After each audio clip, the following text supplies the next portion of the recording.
ঘূর্ণিঝড়ের তথ্য সংগ্রহে এভাবেই হারিকেন মেলিসার ভেতর থেকে ঝড়ের দৃশ্য ধারণ করে মার্কিন বিমান বাহিনীর বিশেষ দল। কিউবার পূর্বাঞ্চল হয়ে বাহামায় আঘাত হানার আগে মঙ্গলবার ভোর নাগাদ মেলিসা থাবা বসাতে পারে ক্যারিবীয় দ্বীপ দেশ জ্যামাইকায়।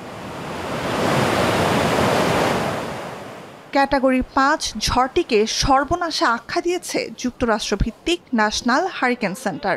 ঘণ্টায় ২৮২ কিলোমিটার পর্যন্ত শক্তি সঞ্চয় করে সর্বশক্তিতে এগিয়ে যাচ্ছে জ্যামাইকা উপকূলে। তার উপর ক্যারিবীয় সাগরের উষ্ণ পানি হয়ে এগোনোর গতি খানিক ধীর বলে চলতি বছর বিশ্বের সবচেয়ে শক্তিশালী ঝড় মেলিসা ১৮৫১ সালে তথ্য নথিভুক্তি শুরুর পর ১৭৪ বছরে জ্যামাইকার ইতিহাসেও সবচেয়ে শক্তিশালী ঝড় এটি।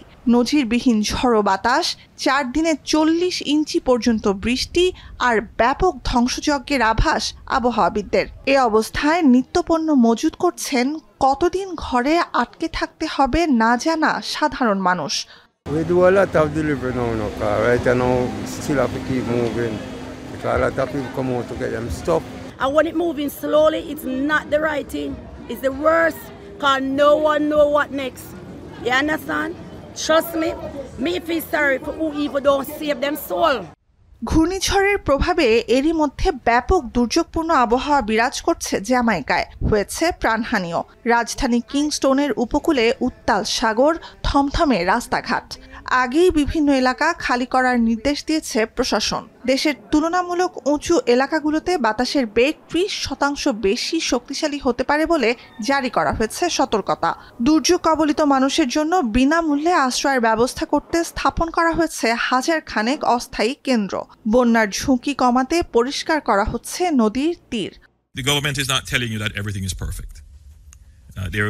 There's no plan that is perfect except the plan of God.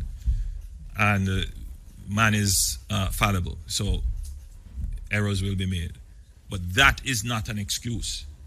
In a time of disaster, we must take a zero-fail approach. ঝড়ে আটকা পড়ার শঙ্কায় তড়িঘড়ি করে জ্যামাইকা ছাড়ছেন অনেক বিদেশি পর্যটক। জ্যামাইকার দিকে এগোনোর আগেই হাইতি আর ডোমিনিকান রিপাবলিকে আঘাত হানে মেলিসা। প্রাণহানির পাশাপাশি বন্যার ক্ষতও দৃশ্যমান। হাইতিতে অস্থায়ী আশ্রয়কেন্দ্রে ঠাঁই নিয়েছে প্রায় ৪,০০০ মানুষ। স্থগিত দক্ষিণের সাথে ফ্লাইট যোগাযোগ, নিষিদ্ধ নৌযাত্রা। অন্যদিকে মঙ্গলবার রাতে বা বুধবার কিউবার দক্ষিণ পূর্বাঞ্চলেও আঘাত হানতে পারে মেলিসা।